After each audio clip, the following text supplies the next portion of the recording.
Il était une fois, dans un petit village niché entre les montagnes verdoyantes, un chat nommé Léo. Léo était un chat gris aux yeux perçants, toujours curieux de l'inconnu.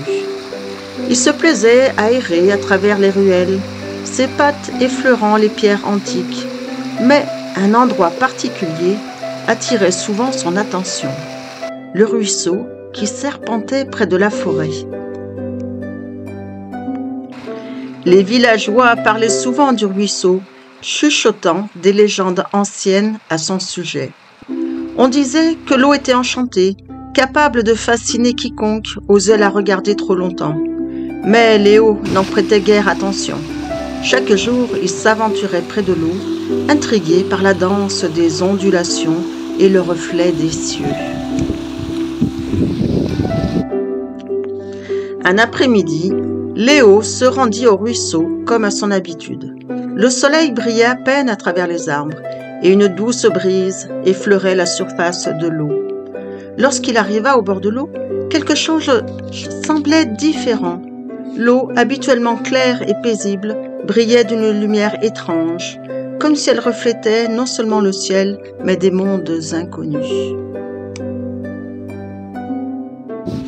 Curieux, Léo se posta près de la rive, ses yeux fixés sur les petites vagues qui venaient se briser contre les pierres.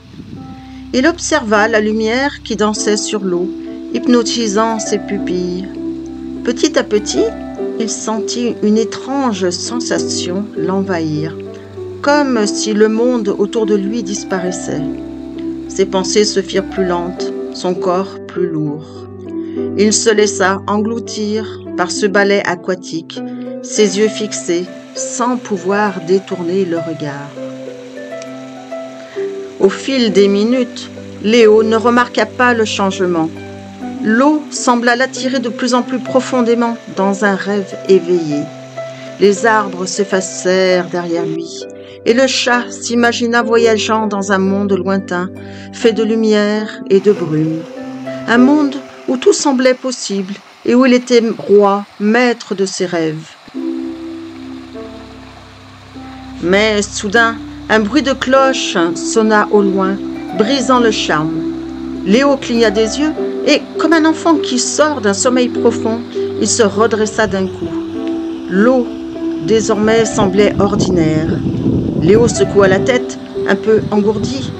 Il s'éloigna du ruisseau, se demanda ce qu'il venait de vivre. Il n'oublierait jamais ce jour où il s'était perdu dans les yeux hypnotiques de l'eau, un chat simple qui avait effleuré le seuil d'un autre monde. Il reviendrait là, regarder le ruisseau avec un respect silencieux, comme s'il savait que certains mystères de l'eau étaient mieux laissés inexplorés.